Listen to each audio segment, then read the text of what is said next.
Now listen up. And you don't even have a choice. You don't have a choice. You gotta show up. Now, you gotta show up. Before this one, there's going to be a special shoot. In that special shoot, you'll be shown laying down, weeping, and requesting your parents to come on your show. Now, that's the first thing that's going to go on air. You kneeling down, begging, weeping, kissing our feet.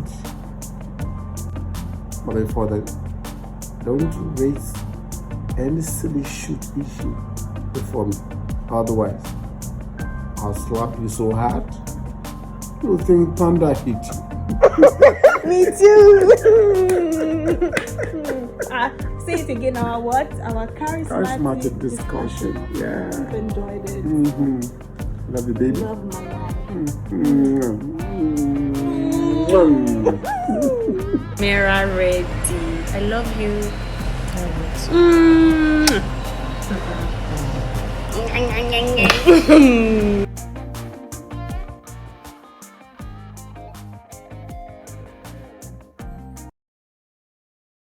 Hello guys, welcome back to my YouTube channel. My name is Osunfisan Anjolaoluwa, and for today, as you guys can see already, today is a special edition with special guests.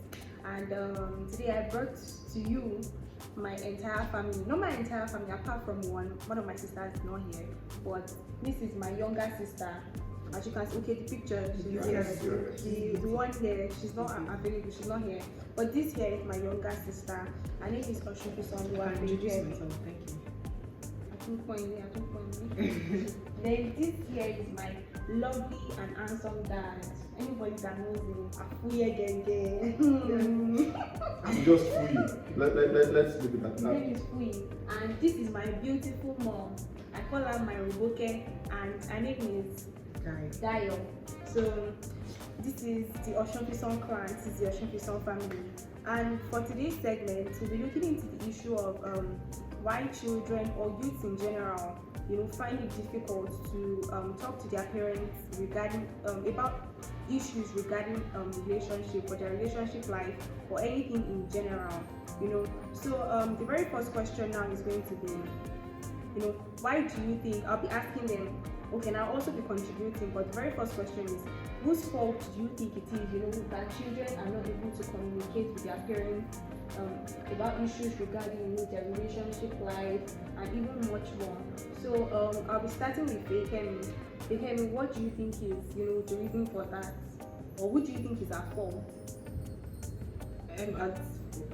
I'd say the parents, because it is their duty to make the environment suitable, or make or build the relationship that they have with their kids, and they start that at a very, very young age. Immediately the child is born, they're the ones that foster the relationship, because they're the ones that are there at the beginning with the child.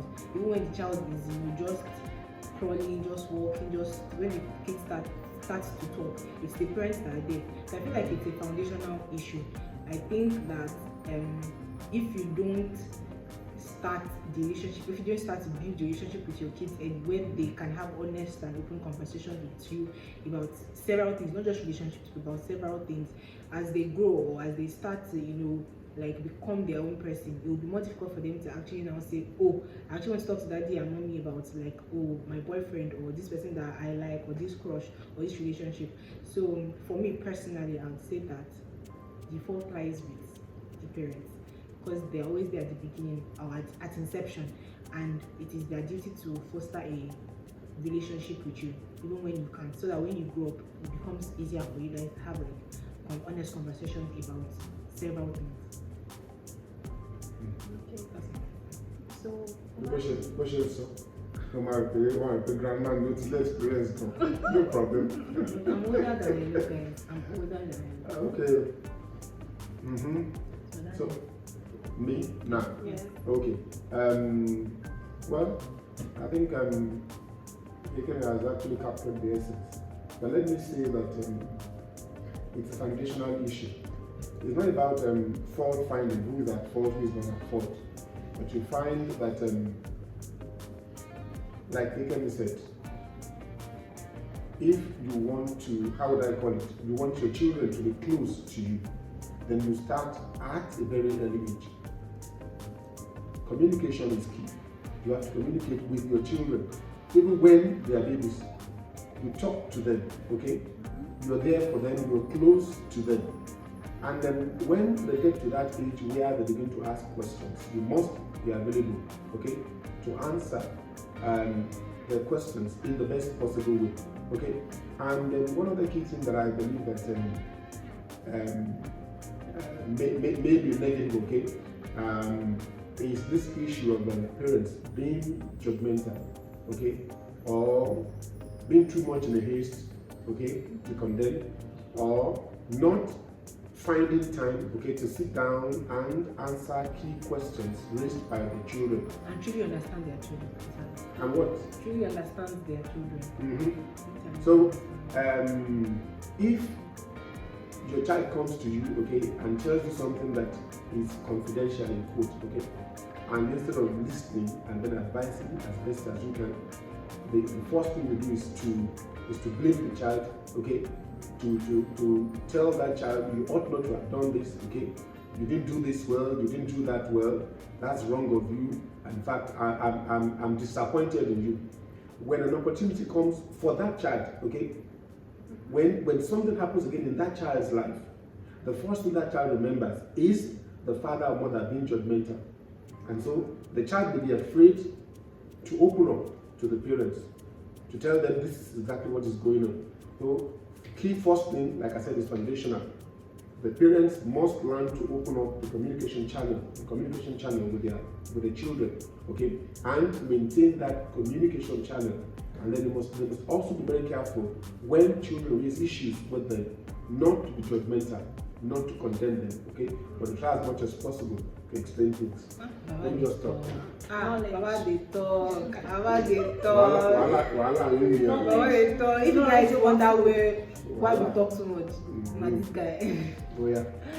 Okay, Mom. I agree with Feikemi and Daddy that it's Please, Should we I'm full. I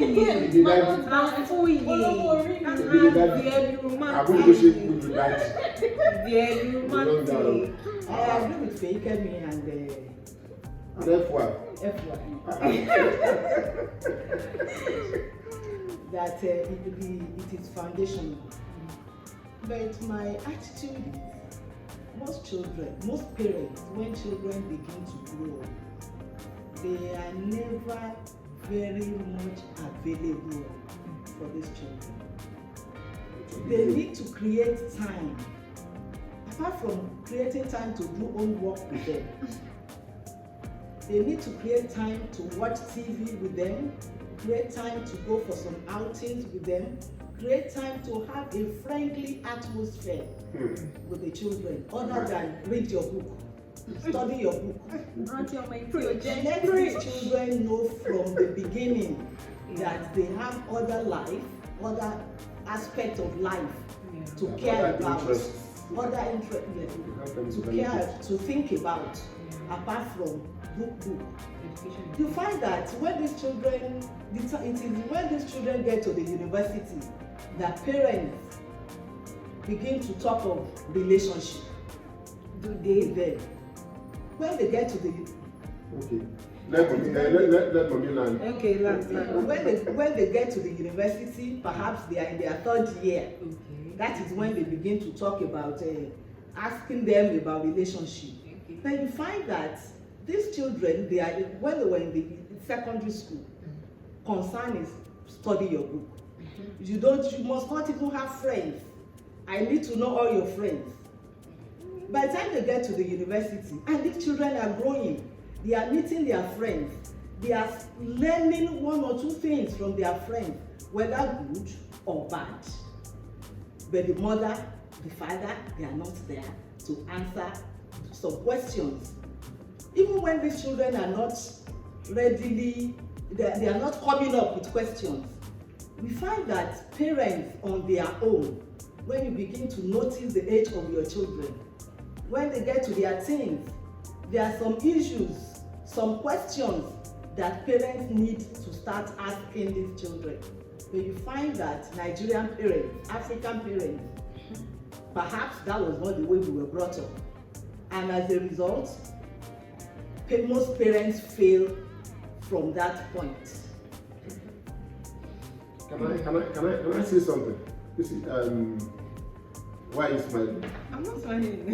Well, I'm actually smiling. Now, I won't say that the blame lies with the parents 100%. Now, we are also products of our environment. Okay, for many of us, the way we've been raised, okay, we were raised in, yes, I want to expand on that one. That we were raised in, how would I call it, a purely Puritan environment. You know what that is? There are things that you cannot discuss with your parents. They are taboo. You can't talk about sex. You can't talk about having period. You know. In fact, there are some things that in those days, if you discuss them with your father would can look at you with, you know, are you okay? You know, and at some point, there were even some of these issues that were considered, how would I call it, gender roles. You don't when you have issues about menses, you don't ask your father, you ask your mother, you know. And maybe when the boy is harassing you in school, and he wants to date you, it's not something that you discuss with your father, you discuss with your mother. And then some mothers too, you know, because of the upbringing, when the daughter raises such an issue, you know, they won't say, who's the boy? How did you meet? You say, o ti bẹ̀rẹ̀ lọ́mọ ọdún mélòó, o ti bẹ̀rẹ̀ ránù, o ti ìṣekújẹ ni ó fẹ́ nǹkan tó rẹ̀ lọ sí school lọ ṣe nìyẹn, you know. Whereas that would have been an opportunity for such a mother to probe further, to create that awareness for this girl, to ask questions, to become very friendly with her, so that you can get to know a lot of other things from her. So you find at the end of the day, like I said, that it's about building up a relationship with your children, okay? Giving them assurance, building up confidence in them, letting them know that anytime they have issues, they are free to come to you, they are free to ask questions, and you will not in any way be judgmental, but you will try to be balanced in your views. I know it's something that is extremely difficult for many parents, okay, to do, but that is the way. That is actually the only way you can go about it, to build up a steady relationship with the children in such a way that when they become teenagers, okay, they will always feel free to come to you when they have issues. I agree with everybody, what everyone has said. You know, parents they actually you can't agree with everybody. So They shock you. I agree with what they've said. You know, the issue about, like, you know, parents being the ones majorly at fault. And, you know, especially there was one thing that I said, that, you know, parents sometimes are very judgmental. You discuss or you tell them about some issues, and, you know, the kind of reaction that you get from them, you've not even gone to saying, you've not even landed to get, and the kind of response that you get already is like, I can't discuss this one with my parents, because I have friends, and, you know, I'm just like saying from experience, I have this one, but I have my friends who prefer to, you know, talk to their own friends about their relationship, whatever. And sometimes, as your friends don't even have enough experience, you know, about life, would advise you as much as your parents would.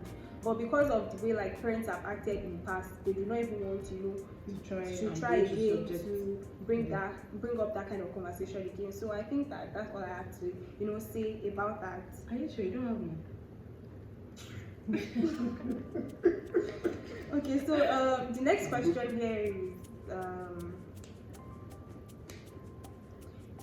why do you think that children feel reluctant to discuss these issues with their parents? You know, the main issues here refers to relationships, but apart from relationships, you know, other issues, you know, sex, menstruation, or whatever, all these other issues too. Why do you think that children are always, you know, reluctant to discuss these issues with their parents? You know, myself and Vika will be talking about this majorly from, you know, our own opinion and perspectives about, because we are children.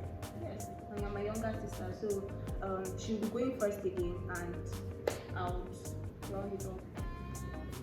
Okay, to answer that question, I don't think that my experiences will be the same with every normal African child or every child in general. Because I think that for us, we had that relationship with our parents. So early on in life, I think it had been made clear, or we'd seen that it wasn't necessarily a bad thing to ask our parents this kind of questions. So, and even when Daddy mentioned, I think it was that I mentioned like gender roles and everything, it was never specific, even at least in our own little family, it wasn't specific. So I'll just say, for example, when I started my parents, it was my dad that was around, and I didn't feel like shy or one kind to go and say like pops or like I started my period. I mean, I didn't even know what was going on, if I'm being honest. I just saw that my blood they flow.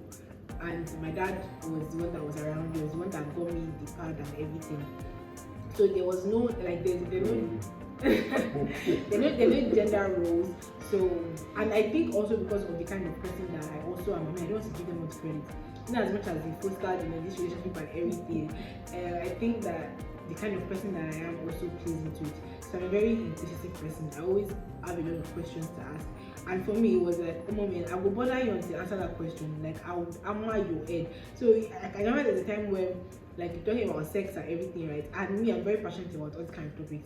So let's say I'm asking my mom and she's not answering. Oh moment, I will hammer her head. Like, is it tickling that I'm going to tickle to get this answer from her? Like, because I always want, at least I always want to know. And I think also another thing is, because of I don't think my experiences or maybe uni and everything, like my eyes were opened to a lot of things and it made me have more questions. And yeah, there's some things that I can say that I discussed with maybe my friends, I discussed with my parents because of the type of conversation that they were, and maybe also because of the kind of things that they were. And then some things that you do or that you engage in and that you be like, I don't think I can tell my parents, because if I tell my parents, go easily.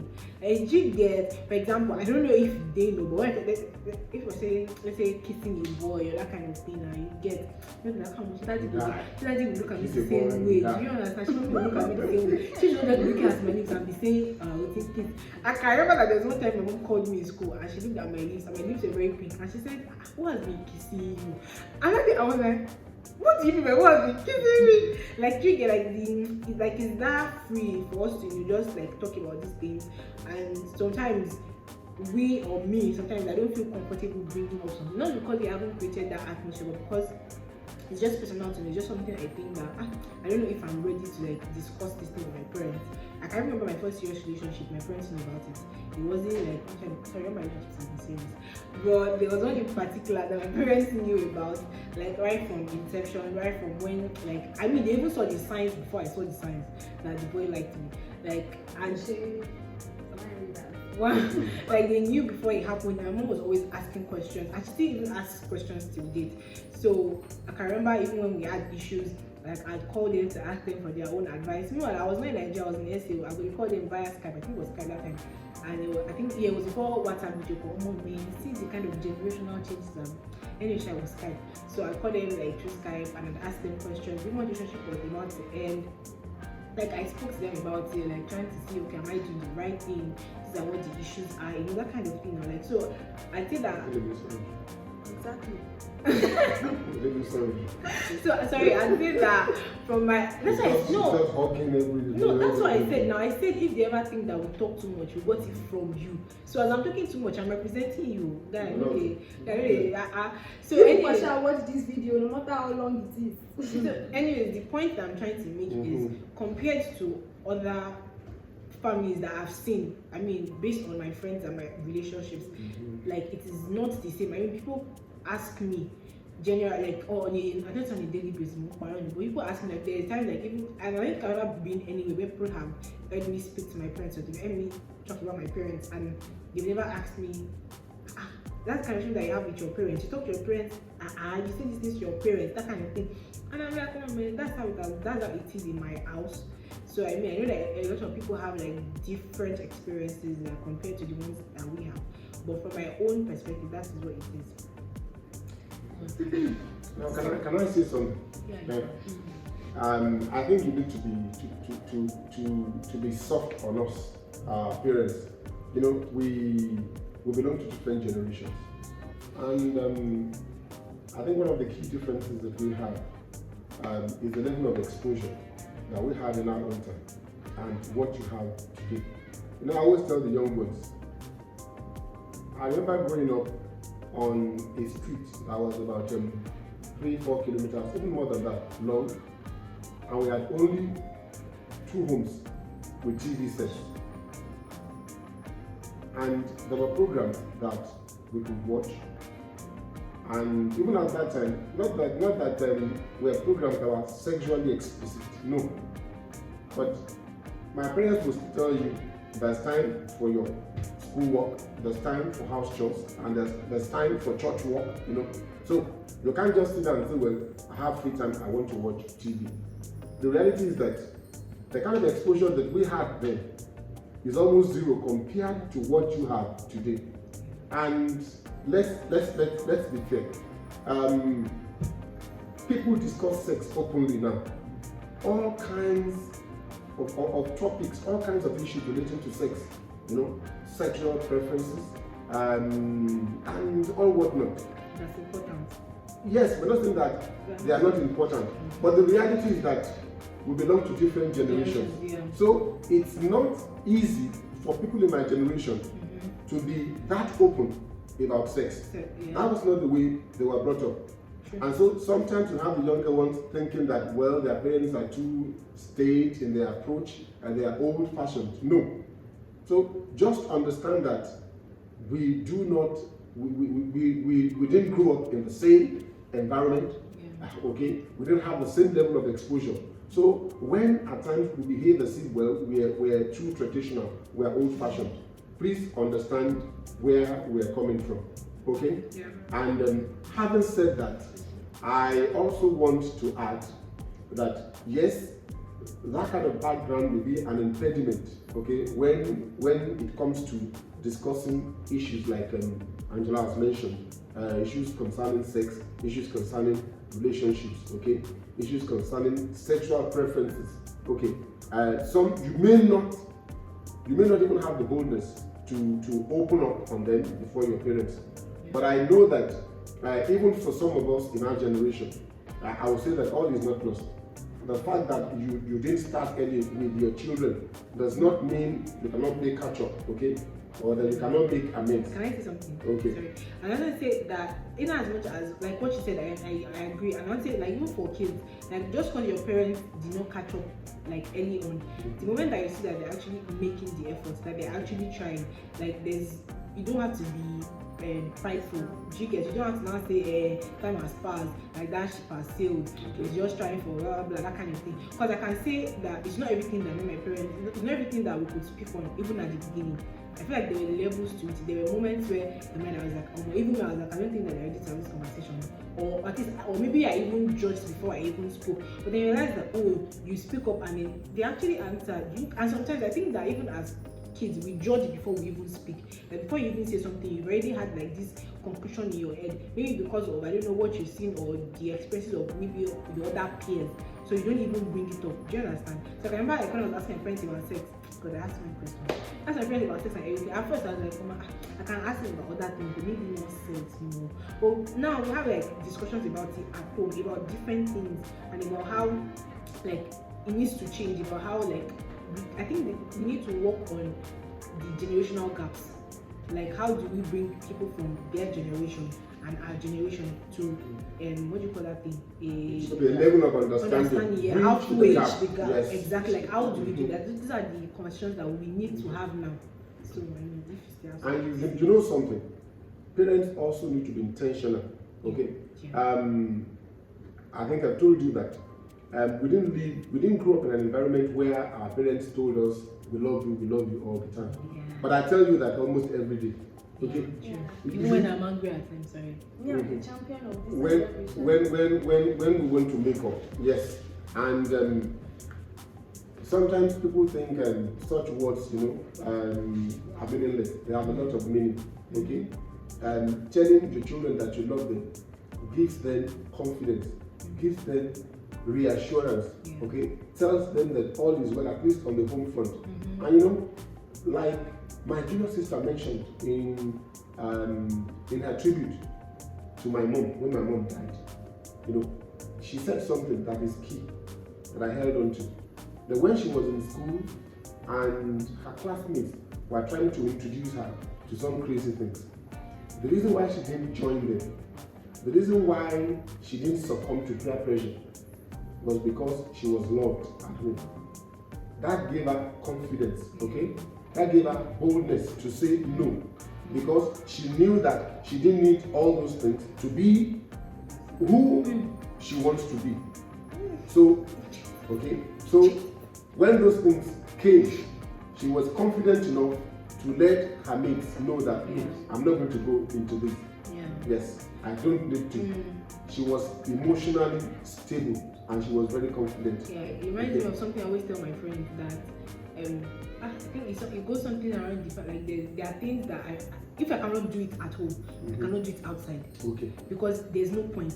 Who I am at home is who you see outside. It's like I'm having some conversations. Like people telling me, "Can I have conversation with my parents at home?" And I'm like, my dear, I wish you knew that I can have conversation with my parents. Like maybe you did not know, but let me inform you. Like there's no need to form. There's no need to go outside and be forming. Oh, my parents are so cool. My parents, like if I cannot say it in front of my parents, then that means that something is wrong. I'm not going to say it in front of them. Sure, I don't know if you get what I'm trying to say. And then apart from that, he said, "Look, even apologize." Our parents apologize when something happens, like when they're at fault. It's not that you now wait and you like I'm the head of the house. I'm the mother of the home. Like I cannot apologize to you. Who are you? When you were in diapers, you know where I was? I was working in the Ministry of Clinical, my dear. Like that's one thing I've also learned, like, from my parents. Like when they do something wrong. When we try to have like arguments or something happens and they are the ones that are at fault, it was something that really caught on anyone. My parents would always apologize. Like, and there was no pride about it. There was no this because I'm clinical. They would literally come to you and they would say, you know what, I know that what I did was wrong. I know that this thing that happened was blah blah blah. I know what your feelings and that kind of thing, and I'm sorry about it. You see, when you just see your own chest to be big, oh my God, dear, I forgive you. People have stolen the spotlight. Sorry, you know when I said that parents need to be intentional, okay? I need to emphasize this point. There are things that we learn, okay? And